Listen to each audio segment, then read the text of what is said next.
The blind girl was mocked mercilessly at the market, her dignity trampled by cruel laughter until the mountain man stepped in with a thunderous punch that silenced everyone. Their taunts died instantly when confronted by his raw protective fury. Before we begin, make sure to subscribe to the channel and comment where you're watching from. The midday sun blazed over the bustling Saturday market in Asheville, North Carolina. Mary Johnson gripped her white cane tightly, knuckles whitening as she forced herself to step into the cacophony of voices, footsteps, and the occasional burst of laughter. The familiar sounds that most found comforting were for her a disorienting maze to navigate. Her heart hammered beneath her simple cotton dress, a hand-me-down from better days before her grandmother's medical bills had consumed their modest savings. Mary had memorized exactly 27 steps from the market entrance to the soap vendor's stall, but today the crowd seemed denser, more unpredictable. "Watch where you're going," someone muttered as she brushed against them, followed by a snicker that Mary pretended not to hear. She'd grown accustomed to these small cruelties, these paper cuts to her dignity that accumulated day after day in Briar Hollow. "Just the soap," she whispered to herself. "Get Grandma's lavender soap and leave." The fragrance was the only thing that soothed the old woman's nerves these days, the small comfort Mary was determined to provide, despite the ordeal of coming to town. Every whispered insult sliced through her resolve. "There's that blind Johnson girl again," came a voice she recognized as belonging to one of the local teenagers.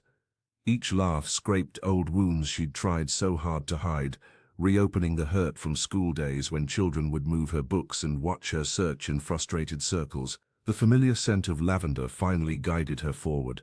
Mary had saved for weeks, counting out coins each night by feel, sorting the quarters from the dimes with practiced fingers. The basket looped over her arm held 3 perfect apples she'd picked herself from their lone backyard tree. "Excuse me," she said, her voice barely audible above the market din.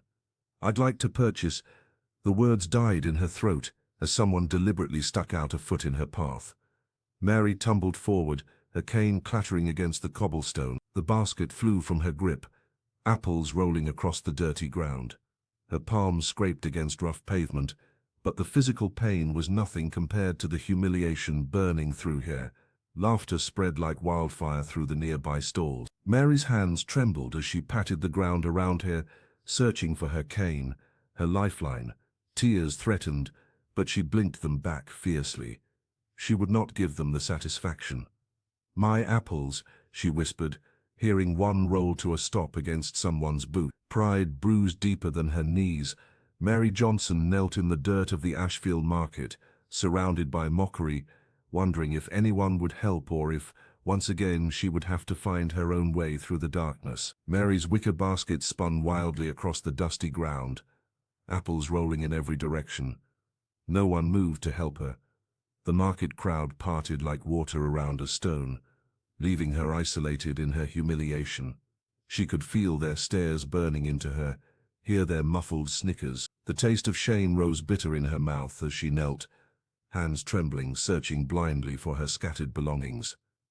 "Look at her fumble," someone whispered, loud enough for her to hear, like a baby learning to crawl. The vendor who had tripped her leaned against his stall, arms crossed, satisfaction evident in his voice. "Maybe next time she'll stay home where she belongs." Mary's fingers brushed against the rough ground, dignity crumbling with each second. She fought back tears, refusing to give them the satisfaction of seeing her cry. Then the atmosphere shifted. A hush fell over the marketplace as heavy footsteps approached, deliberate and measured. The crowd's mockery died in their throats. "That's enough." The voice rumbled like distant thunder, deep and commanding, silencing every whisper in the vicinity. Robert Smith stood like a mountain made flesh, his imposing figure casting a long shadow over the scene. The locals hadn't seen the mountain man in town for months, and his sudden appearance sent a ripple of unease through the gathering. His weathered face was partially hidden behind a wild, untrimmed beard that seemed to have grown freely with the forest he called home. Red clay caked his worn leather boots, testament to the rugged terrain he traversed daily. The mountain man's eyes, sharp as flint, scanned the crowd before locking onto David Brown, the sneering vendor who had caused Mary's fall. Without hesitation, Robert strode forward, each step purposeful and threatening. The vendor's smirk faltered, replaced by widening eyes as the larger man approached. "You think that's funny?" Robert growled, his voice low enough that only those nearest could hear. David opened his mouth to respond, but never got the chance. Robert's fist connected with his jaw in one swift motion, knocking him clean off his wooden stool. The vendor crashed into his display, sending vegetables flying in a chaotic burst of color. The marketplace froze in collective shock. Children stopped playing, conversations halted mid-sentence, and even the birds seemed to pause their songs. No one had dared confront David before, much less strike him in public. Robert stood over the fallen man, his chest rising and falling steadily, not a hint of regret in his expression. He flexed his hand once, then turned away from the spectacle he'd created, moving instead toward the blind girl still kneeling in the dirt. The market fell into a stunned silence, as if someone had pressed a cosmic pause button. Every head snapped toward the confrontation, eyes wide with shock. The vendor who had been knocked from his stool scrambled backward, his face flushed with embarrassment and anger. No one dared to laugh now. The tension hung in the air like the heavy humidity of a North Carolina summer day. Mary Johnson remained on the ground, her fingers still searching for the scattered contents of her basket. She could sense the dramatic shift in the atmosphere, the abrupt silence, the collective intake of breath, the palpable tension radiating through the market stalls. Though she couldn't see what had happened, she felt the vibrations of heavy footsteps approaching her. "Who was that?" she whispered, her voice barely audible above the rustle of the market awnings. A broad, calloused hand reached down toward her. Mary flinched initially, years of wariness making her hesitant. But there was something reassuring about the presence looming above her. Something solid and uncompromising. "Someone who sees just fine," came the reply. The man's voice deep and gravelly, like stones tumbling down a mountainside. It was Robert Smith, though Mary didn't know this yet. His reputation in Briar Hollow preceded him, the mountain man who appeared in town only when necessary, then vanished back into the wilderness. The market-goers watched in silent fascination as the imposing figure helped the blind woman to her feet. His movements were surprisingly gentle for someone who had just knocked a man off his stool with a single blow. Robert's weathered face remained impassive as he collected Mary's fallen items, placing them carefully back into her basket. David Brown, the vendor who had been the target of Robert's fury, scrambled to his feet, brushing dust from his clothes. "You can't just," he began, but fell silent when Robert turned those penetrating eyes toward him. "I believe you dropped something else," Robert said to Mary, ignoring David completely as he pressed her white cane into her hand. His fingers, rough from years of mountain living, briefly touched hers. Mary straightened her shoulders, her dignity returning despite the public humiliation she had endured. She could feel the eyes of the crowd upon her, but for once, they weren't filled with mockery. Something had shifted in Ashfield's Saturday market, something that would ripple through Briar Hollow in ways no one could yet imagine. "Thank you," she said simply, her voice stronger now, carrying across the still silent market. That punch was the spark that set Briar Hollow ablaze. By nightfall, Robert Smith's confrontation at the market had transformed into a dozen different stories, each more dramatic than the last. In living rooms and on porches throughout the small North Carolina town, neighbors leaned close over cups of coffee, voices hushed as they speculated about the reclusive mountain man who had suddenly reappeared to defend a blind girl. "He knocked David Brown clear across his own stall," whispered one elderly woman at the pharmacy the next morning, though she hadn't witnessed it herself.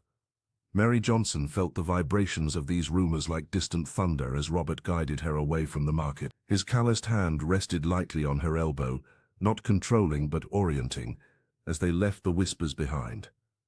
The path beneath her feet changed from packed dirt to forest trail, the air growing cooler and fresher with each step upward. "We're climbing," Mary noted, feeling the incline. "My place is on the ridge," Robert replied, his deep voice carrying no apology for the distance. "Watch your step here, roots crossing the path." The journey took nearly an hour, Mary carefully navigating with her cane while Robert walked slightly ahead, occasionally naming the plants they passed. "Wild thyme to your right," he would say. "Smell it? Or duck here, pine branches low." When they finally arrived, The mountain man described his cabin in simple terms. Nothing fancy, just logs and a good roof. But Mary sensed its solidity as they stepped onto the wooden porch. The scent of wood smoke and resin enveloped her. Inside, Robert moved with practiced efficiency, the floorboards creaking beneath his heavy boots. Mary heard the clatter of a kettle, the strike of a match, the soft whoosh of a fire catching. No unnecessary words passed between them as he prepared tea from herbs he'd gathered himself. "Sit," he finally said, guiding her to a chair that felt worn smooth from years of use. The warmth of the fire touched her face as a mug was pressed into her hands. The tea smelled of mint and something earthy she couldn't name. They sat in comfortable silence, the mountain man seemingly content to let the moment stretch. Mary sipped her tea, feeling strangely at peace, despite the day's humiliation and the unfamiliar surroundings. Finally, Robert cleared his throat. "People think seeing is all about eyes," he said, his voice rumbling like distant thunder. "It's not." Mary tilted her head, listening.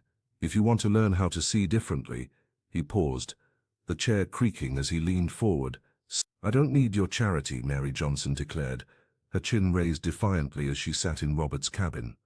The mountain air carried the scent of pine and wood smoke as she gripped the edges of her chair. "I've managed just fine on my own." Robert didn't argue or coddle her. Instead, he moved across the room, his footsteps heavy on the wooden floor. "Never said you needed saving," he replied, his voice matter-of-fact. "But everyone needs tools." The next morning, Mary felt something heavy and wooden pressed into her hands. An axe, not a toy or a prop, but a real tool with weight and purpose. "Feel the grain," Robert instructed, guiding her fingers along the handle. "Wood tells stories if you listen right." Initially skeptical, Mary ran her fingers over the smooth handle, feeling the subtle ridges and patterns.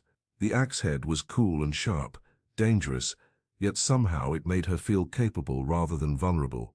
"I can't chop wood," she protested.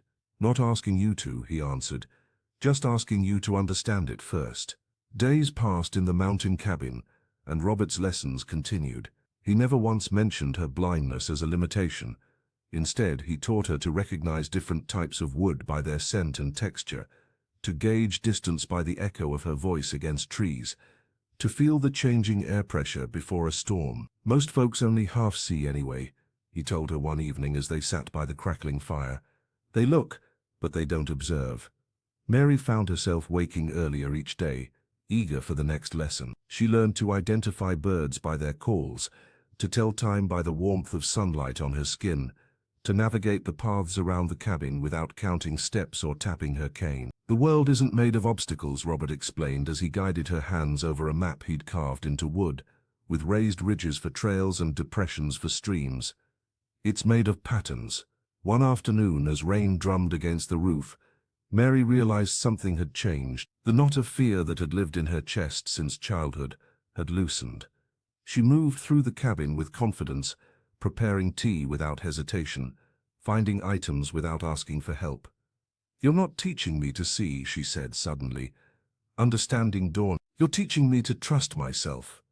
The mountain man's laugh was soft but genuine. "Finally figured that out, did you?" Mary smiled, feeling the warmth of accomplishment spread through her. In the quiet of the forest, far from the cruel market and pitying glances, she was learning a different kind of vision, one that no one could ever take away. The evening air carried the scent of pine and wild thyme as Mary Johnson ventured beyond Robert's cabin. She'd memorized the first 50 paces of the path, counting under her breath, but tonight she decided to trust her instincts instead. The tiny bell on her wrist jingled softly with each movement, its delicate sound helping her map the space around her. "Just follow the sound of the creek," Robert had told her that morning. "The path narrows, but it's solid ground." Mary's white cane swept methodically before her, tapping against pine needles and occasional roots. The forest seemed to breathe around her, birds calling, leaves rustling, the distant gurgle of water growing clearer. She felt oddly at peace, more confident than she'd been in years. When her cane struck something solid with a distinctive clink, she paused. Not wood, not earth, stone. Kneeling carefully, her fingers explored what felt like a flat, smooth rock. then another, and another. "What is this place?" she whispered to herself, discovering an arrangement of stones forming what seemed to be a garden. Her sensitive fingertips traced unusual patterns carved into their surfaces. Some felt like stars, others like swirling wind patterns. The craftsmanship was remarkable. Each symbol raised just enough for her to read with her touch. Then her hand under her fingertips. Unmistakably were letters she recognized immediately. Maryjohnson. A chill ran through her body, despite the mild evening. How could her name be here? She traced it again, feeling the precise edges of each letter. The carving wasn't weathered like the other symbols, it felt newer, the edges still sharp. Back at the cabin, the mountain man was stoking the fire when she burst through the door, her usual composure shattered. "There's a stone garden behind your cabin," she said, her voice trembling slightly, "with my name on it. My full name." Robert continued arranging logs in the fireplace, his movements unhurried. "Found that old place, did you?" "Old? My name is carved there. Recently." He stood, brushing his calloused hands together. "That garden's been there for years, long before you came." Mary shook her head firmly. "That's impossible. The carving of my name is fresh. I can feel it. The edges aren't worn down like the other symbols." Robert fell silent for a long moment. The cabin creaked around them, and somewhere an owl called into the gathering darkness. "Some things in these mountains," he finally said, "don't follow the rules you might be used to." Mary stood perfectly still, her mind racing. Either Robert was lying, or something truly inexplicable was happening on this mountain. Neither possibility offered comfort. The bruises on David Brown's face had barely faded when he returned to the Saturday market, his stall now positioned strategically near the entrance. His fingers trembled slightly as he arranged his produce, but the resentment in his eyes burned steady and bright. Every time the memory of Robert Smith's fist flashed through his mind, his jaw clenched tight enough to make his temple throb. "You know what that mountain hermit's really doing up there, don't you?" David whispered to Mrs. Patterson as she examined his tomatoes. "Collecting broken girls, first Mary Johnson, but mark my words, there'll be others." The vendor leaned closer, lowering his voice to a conspiratorial hush. "Always been strange, that one. Disappears for months, then suddenly plays hero. Something ain't right." By noon, his poisonous words had spread through the market like spilled honey, sticky and impossible to contain. Shoppers gathered in small clusters, exchanging worried glances and embellished versions of David's insinuations. "I heard he's got some kind of cult starting," muttered Frank from the hardware store. "My cousin said that cabin's full of strange symbols," added another, though she'd never set foot near Robert's property. Carol Brown watched her husband from behind their stall, her face a mask of discomfort. She'd tried to reason with him that morning, suggesting that perhaps his pride had been wounded more than his face. But David wouldn't hear it. By Wednesday, a petition circulated through Briar Hollow, calling for an investigation into Robert Smith's activities and his influence over vulnerable members of our community. The sheriff, reluctant but pressured, promised to look into the matter. Mary felt the change immediately upon entering the general store.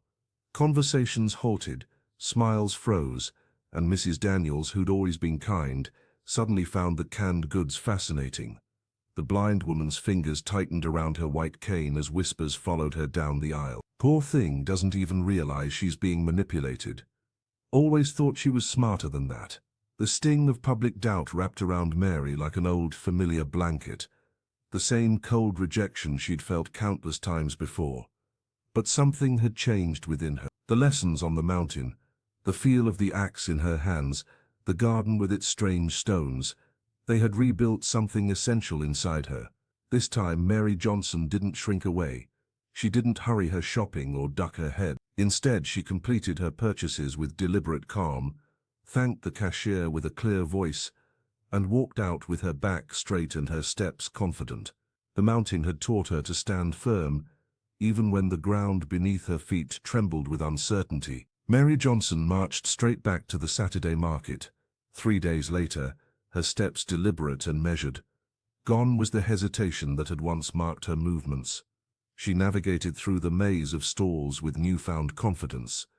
the white cane sweeping in controlled arcs before her. The usual market chatter dimmed as people recognized the blind girl who had been humiliated just days before. She came to a stop directly in front of David Brown's produce stall. The vendor was arranging peaches when he noticed her presence, his hands freezing mid-motion. Mary stood motionless, her face turned toward him with unnerving precision despite her sightless eyes. "What do you want?"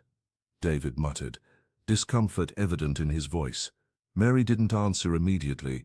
The silence spread outward like ripples in still water. Conversations halted. The clinking of coins ceased. Even the birds seemed to pause their songs as the market collectively held its breath. "I can feel you all watching," Mary finally said, her voice carrying across the hushed marketplace. "I always could." Someone coughed nervously. A child whispered to their mother and was quickly shushed. "You think blindness makes me weak," she continued, her chin lifting slightly. "That it makes me less." David shifted his weight, the wooden floorboards of his stall creaking beneath him. "Look, I don't want any trouble. The blind girl saw what you are." Mary cut him off, her voice steady and clear enough to cut glass. "That's why you're afraid." Her words echoed off the tin roofs of the market stalls. Several onlookers gasped. An elderly woman nodded slowly, clutching her shopping bag tighter. "You mock what you don't understand," Mary continued. "But I hear your breathing change when you lie. I smell the fear on your skin when you're cornered. I feel the vibrations when you shuffle your feet to hide your discomfort." David's face flushed crimson. He opened his mouth to retort, but nothing came out. Carol Brown appeared from behind the stall, placing a restraining hand on her husband's arm. She looked at Mary with something approaching respect. For the first time, the crowd looked at David differently, some with shame at their own complicity, others with awe at Mary's transformation. A young girl tugged at her mother's sleeve and whispered, "She's so brave." Mary turned and walked away, her cane tapping a steady rhythm on the packed earth. As she passed, people stepped back, not out of disgust as before, but with a new kind of deference. Robert Smith, watching from the shadow of an oak tree at the market's edge, allowed himself the smallest of smiles. The mountain man nodded once, then disappeared back into the crowd, leaving Mary to complete her victory march alone. The first plumes of smoke rose over Briar Hollow just after midnight. Mary Johnson was awakened by distant shouts. Acrid scent of burning wood carried on the night breeze even to her cabin on the outskirts of town. She dressed quickly, heart pounding as neighbors rushed past her door, their voices tight with urgency. "The old schoolhouse is burning," someone called out. By the time Mary reached the scene, guided by a concerned candor, the heat was overwhelming. She could feel the fierce warmth against her skin, hear the hungry crackle of flames devouring timber, and smell the charred remains of what had become the town's beloved reading room. "Stand back, miss," a firefighter warned, gently steering her away from danger. Morning revealed the devastation. The schoolhouse was nothing but a blackened skeleton, its roof collapsed and windows shattered. Yet as volunteers sifted through the debris, an astonishing discovery was made. In one corner, protected by a fallen metal cabinet, sat a stack of Braille books, Mary's own donation to the reading room, completely untouched by the flames. "It's like they were protected," whispered Carol Brown, who had joined the recovery effort. "Everything else is gone, but your book survived." Mary ran her fingers over the familiar raised dots, a lump forming in her throat. These volumes had been her companions through years of darkness, and now they stood as survivors amid destruction. Robert Smith arrived later that morning, his heavy boots crunching through debris. The mountain man moved methodically through the ruins, examining the pattern of destruction with experienced eyes. Near what had been the back entrance, he paused, crouching to study something in the soft earth and ash. "What is it?" Mary asked, sensing his sudden stillness. "Footprints," Robert replied, his voice low enough that only she could hear, heavy on one side, dragging on the other. He traced the outline with his finger. "Someone with an uneven gait was here last night, before the fire started." Mary's breath caught.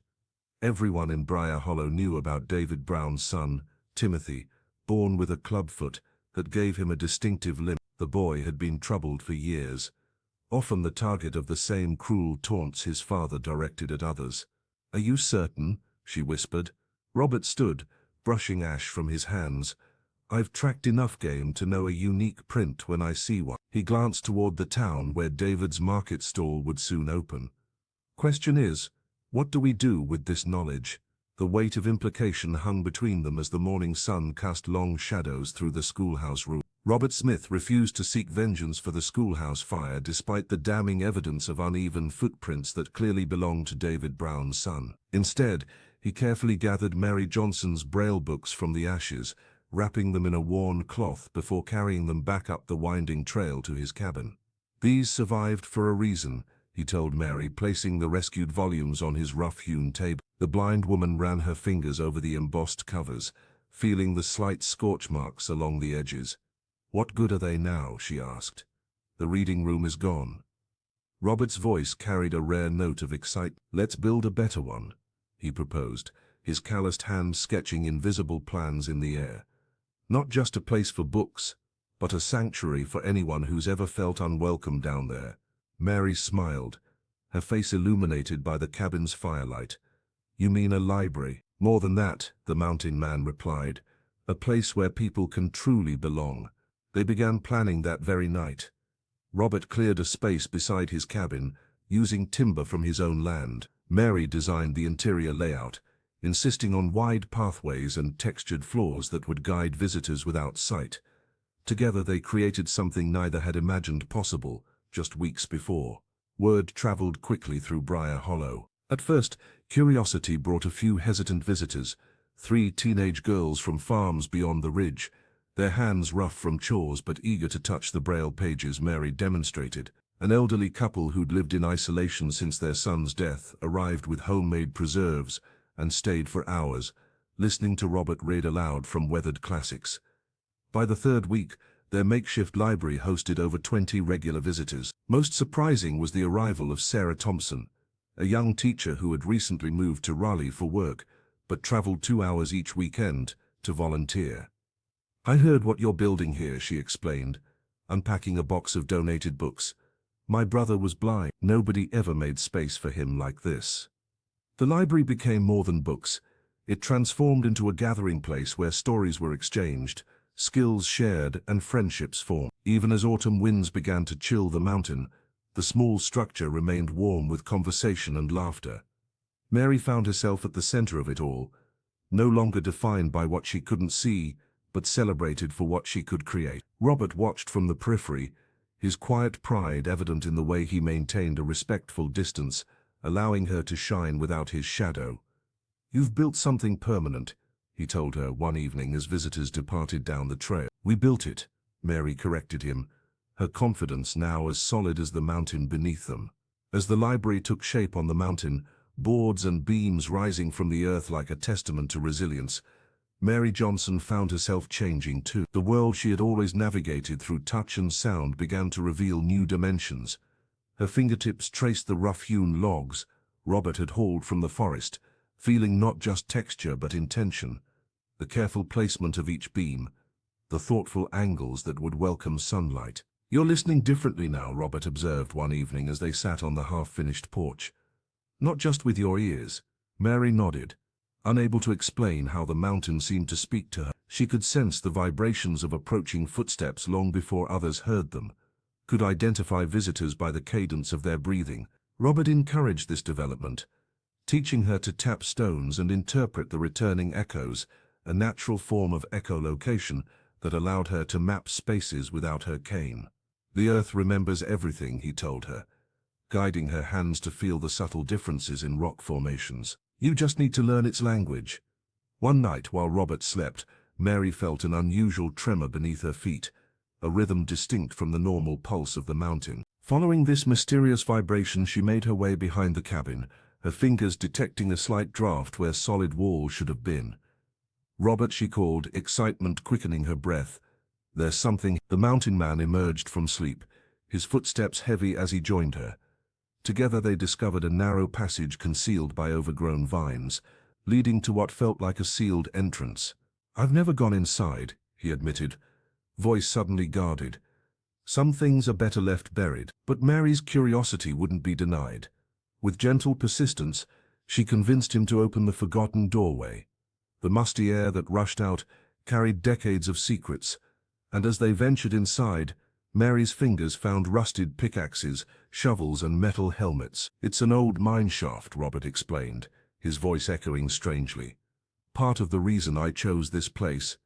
In a small side chamber, Mary discovered leather-bound ledgers, their pages brittle with age. As Robert reluctantly read aloud, the true story emerged: records of workers' injuries, unfair wages, and dangerous conditions.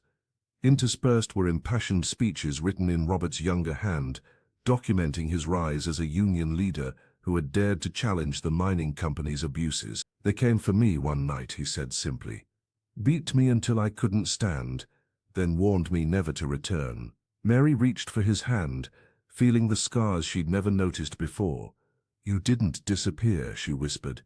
"You were erased." In the dim light of the mine shaft, Mary Johnson ran her fingers over the dusty ledgers, feeling the raised ink of dates and names that told a story the town had forgotten. Robert sat beside her, his breathing heavy as he recounted the truth behind his exile. "I organized the miners when the company cut safety measures," he explained, his voice low and rough. 3 men died that month. When I spoke up, they made sure no one would listen." The mountain man rolled up his sleeve, guiding Mary's hand to the jagged scar that ran from wrist to elbow. "Company men. They said I'd lose more than an arm if I didn't disappear." Mary traced the wound, understanding now why the townspeople whispered when Robert passed. He wasn't just a recluse, he was a ghost returned from a deliberate erasure. The powerful mine owners had connections with local officials, newspapers, even the church. They'd painted him as a troublemaker, a dangerous radical, until his own community turned away. "You could have gone anywhere," Mary said softly. "Why stay on this mountain?" Robert's calloused fingers closed over hers. "Because this land remembers what people choose to forget."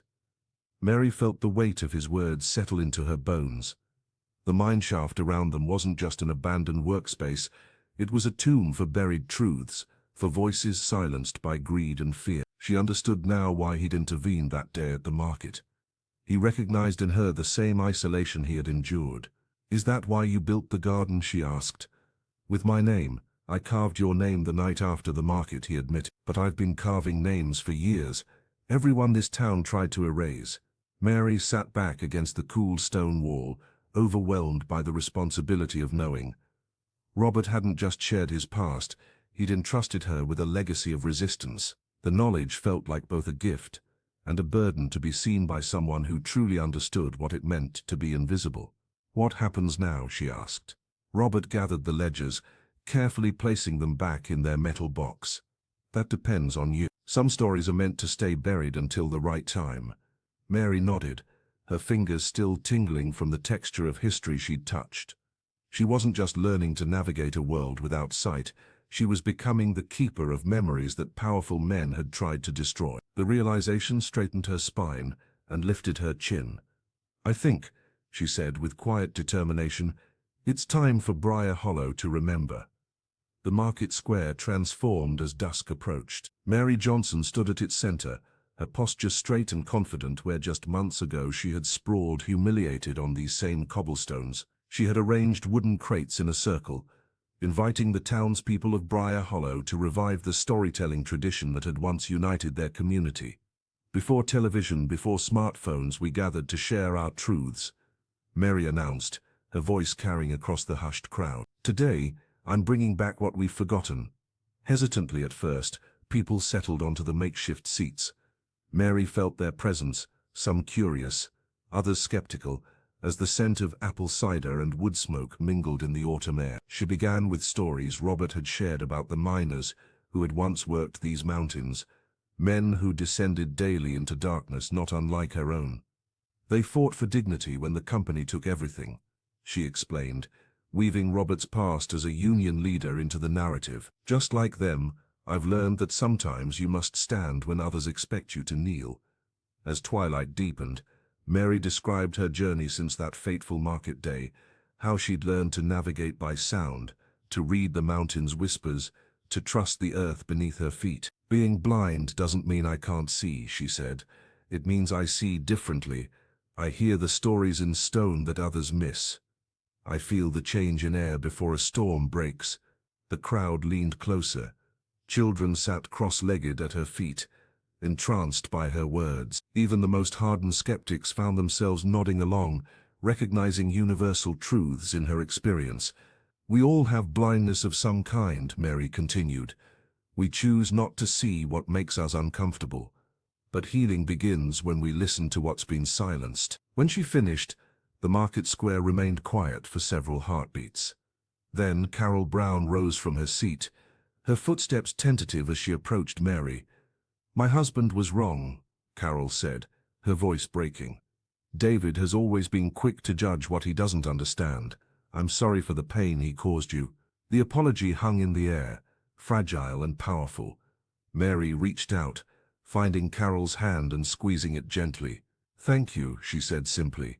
That single exchange cracked something open in Briar Hollow. Others stepped forward with their own stories of exclusion, of misunderstanding, of quiet suffering.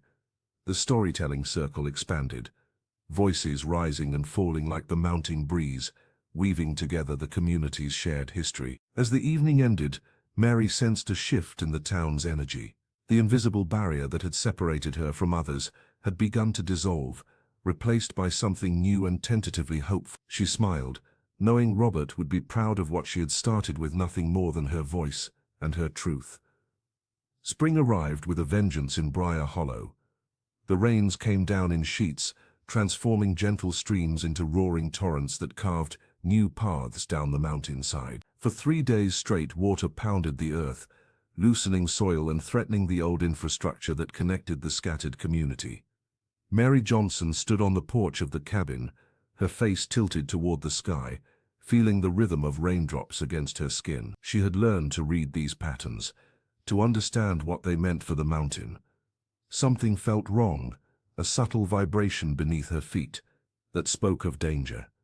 "The old bridge won't hold," she said quietly, knowing Robert would understand her concern. Robert Smith nodded grimly. The bridge spanning Coldwater Creek was the only route connecting the eastern farms to town. "I'll head down, see what can be done to reinforce it." "The rain's getting worse," Mary cautioned, but she recognized the determination in his voice. The mountain man gathered tools and rope, promising to return before nightfall. Hours passed. The storm intensified, thunder cracking overhead like splitting wood. Mary paced the cabin floor, counting seconds between lightning and thunder, calculating the storm's position. When the distant rumble came, different from thunder, deeper and more ominous, she knew immediately. "Rockslide," she whispered, her heart freezing in her chest. Within minutes, frantic knocking at the door confirmed her fears. "It's Robert," gasped a breathless neighbor. "He was shoring up the bridge supports when half the hillside came down. He's trapped under the debris." While others panicked, Mary remained eerily calm. "Take me there," she instructed, grabbing her jacket. At the disaster site, chaos reigned. Men shouted contradictory instructions while the creek threatened to rise further. No one knew exactly where Robert was buried beneath a massive pile of mud, stone and broken timber. "Everyone quiet," Mary commanded, her voice cutting through the din with unexpected authority. The crowd fell silent, watching as she knelt at the edge of the debris field. Mary pressed her palms against the earth, closing her eyes. This was what Robert had taught her, to feel the mountain's pulse, to listen beyond listening. The vibrations traveled through her fingertips, painting a picture no eyes could see. "Here," she said finally, moving with confidence to a spot 20 feet from where the rescuers had been digging. "He's here, about 6 feet down. There's an air pocket." The men exchanged doubtful glances but began clearing debris where she indicated. 30 minutes later they uncovered Robert's hand, then his arm, then finally pulled his battered body from the earth. He was alive, gasping for breath, but alive, saved by the very skills he had taught Mary to develop. As they carried him to safety, Robert's eyes found Mary in the crowd. No words were needed between them. The student had become the master. The crowd held its breath as Robert Smith was finally pulled from beneath the rubble. His face was caked with dirt and blood, his breathing labored, but his eyes, sharp as ever, found Mary immediately in the chaos. She stood apart from the others, her hands trembling slightly, face tilted toward the sound of his rescue. She knew exactly where to find him, someone whispered. Led us straight to the spot like she could see right through the mountain. The rescue team marveled at how Mary had arrived at the site before anyone else had even realized Robert was missing. When the earth had shuddered beneath her feet, she hadn't hesitated. The blind woman had navigated the treacherous path down the mountain alone, following vibrations only she could interpret, calling out directions with unwavering certainty. 3 feet to your left, she had instructed the bewildered rescuers. He's under the largest boulder, but there's a pocket of air. I can hear him breathing. As the town doctor examined Robert's injuries, miraculously limited to a broken arm, 2 cracked ribs, and a nasty gash across his forehead, Mary sat quietly nearby, her fingers tracing patterns in the dirt. You saved my life, Robert said, his voice rough with pain and gratitude. Mary shook her head. You taught me how to listen. The mountain did the rest. Word spread through Briar Hollow like wildfire. By nightfall, the story had transformed from a simple rescue to something approaching legend. The blind girl who could hear the earth speak. The mountain man who had taught her to trust her instincts. Together they had defied death itself. Carol Brown arrived at the clinic with fresh bread and a pot of stew. For both of you, she said, placing a gentle hand on Mary's shoulder. The whole town's talking about what you did. For the first time since arriving in Asheville years ago, Mary Johnson found herself the subject of admiration rather than pity. Children approached her in the clinic waiting room, asking how she had found Robert, how she had known where to direct the diggers. I just listened, she explained again and again. Everyone can learn to hear differently if they try. Even David Brown nodded respectfully when he passed her on his way to visit Robert. The sneering vendor who had once tripped her in the market now looked at her with something approaching awe. As twilight settled over the mountains, Mary sat beside Robert's hospital bed, her hand resting lightly on his uninjured arm. The townsfolk who had once crossed the street to avoid her now sought her advice, her perspective, her leadership. They see you now, Robert murmured, drifting towards sleep. Mary smiled. No, she replied. They see themselves differently, and that's what matters. The Briar Hollow Town Hall buzzed with anticipation as residents filed in, filling every available seat. Mary Johnson stood at the back, her fingers tracing the notches she'd carved into her new walking stick, a gift from Robert to replace her standard white cane. Each ridge represented a different landmark in town, a map she could read with her fingertips. Item 7 on the agenda, announced Mayor Wilson, his voice echoing through the wooden chamber. Proposals for rebuilding the old schoolhouse. A hush fell over the crowd as Mary made her way forward. She could sense the eyes following her progress, not with pity or mockery as before, but with curiosity and respect. The rescue at the rock slide had changed everything. My name is Mary Johnson, she began, her voice steady despite her racing heart. I'm here to propose that we rebuild the schoolhouse as a sensory learning center for people with disabilities and anyone who wants to experience the world differently. She outlined her vision with precision: tactile exhibits, sound gardens, training areas for navigation without sight, and community spaces where people could share their unique perspectives. I volunteer to teach there, Mary continued, standing taller with each word, to show others what Robert Smith showed me, that there are many ways to see, to understand, to belong. From the corner where he leaned against the wall, Robert watched silently, the ghost of a smile hidden beneath his beard. He'd known this moment was coming, but hadn't expected the confidence radiating from the young woman who'd once stumbled in the marketplace. Carol Brown rose from her seat beside her husband. I support this proposal, she said firmly. My family will donate materials for the rebuilding. David shifted uncomfortably beside her but nodded his agreement. One by one, others stood, the teacher from Raleigh offering curriculum assistance, elderly Mrs. Patterson pledging her late husband's carpentry tools, even teenagers volunteering their summer break for construction. When Mayor Wilson called for a vote, every hand in the room lifted in unanimous approval. The sound of applause erupted, washing over Mary like a cleansing rain. It passes, the mayor declared, barely audible over the cheering. Mary felt something breaking inside her, not in pain, but in release. The chains of limitation, of others' expectations, of her own doubts, falling away. She reached out, and Robert's calloused hand found hers, squeezing once in silent acknowledgement. "We begin construction next week," she announced, her voice carrying to every corner of the room. This wasn't charity or compensation, this was transformation, for herself and for Briar Hollow. The Sensory Learning Center opened its doors on a crisp autumn morning, the renovated schoolhouse now adorned with wind chimes that sang in the mountain breeze. Mary Johnson stood at the entrance, her fingers tracing the newly installed Braille sign, smile playing on her lips as she welcomed the first curious visitors. "Today, we learn to see with more than just our eyes," she announced to the gathered crowd, her voice carrying with the confidence she'd cultivated over these transformative months. Inside, the center buzzed with activity. Mary moved through the space with practiced ease, guiding a group of wide-eyed children through their first Braille lesson. Her fingers danced over the raised dots, each movement deliberate and patient, as the youngsters giggled and concentrated in equal measure. "Close your eyes," she instructed a hesitant boy.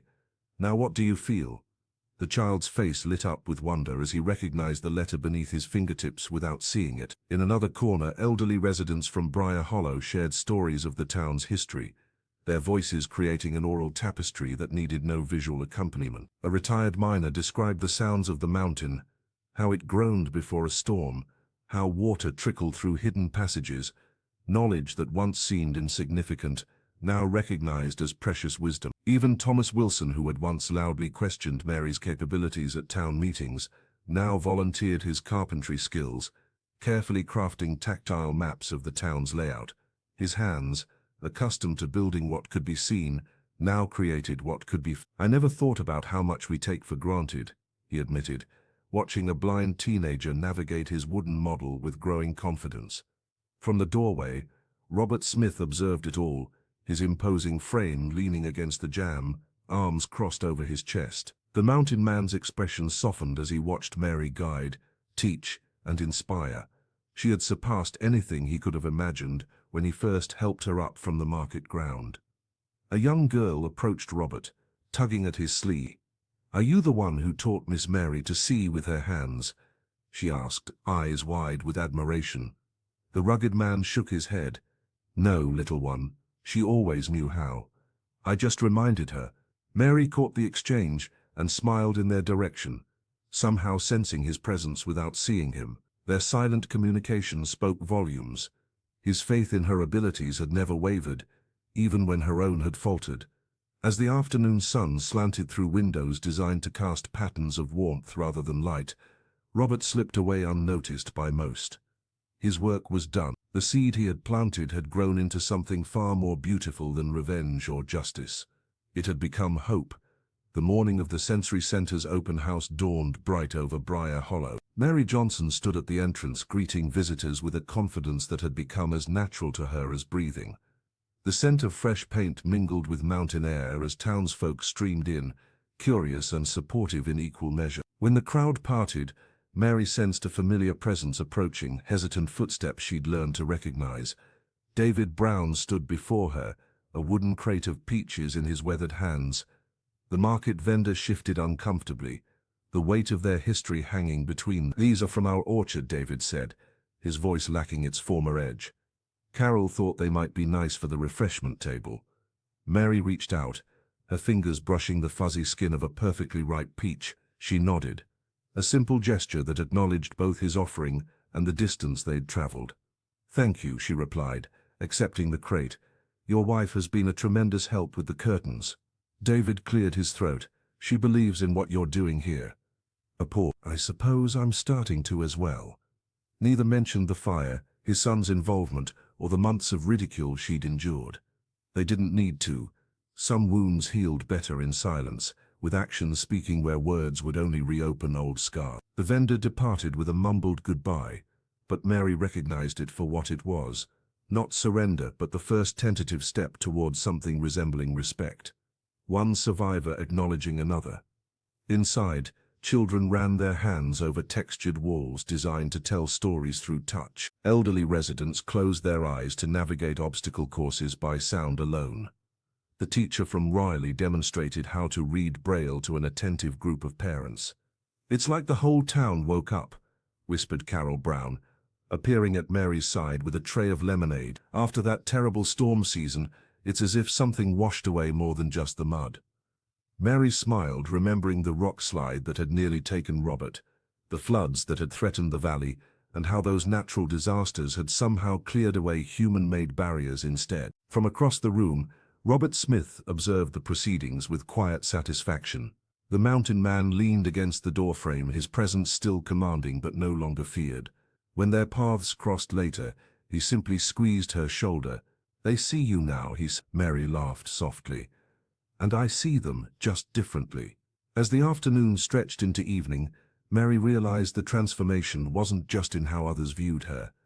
The town itself had changed, shedding prejudices like old skin, growing something new and tender in their place. Not perfect, not complete, but beginning. Mary Johnson moved through the Saturday market with a newfound grace that turned heads.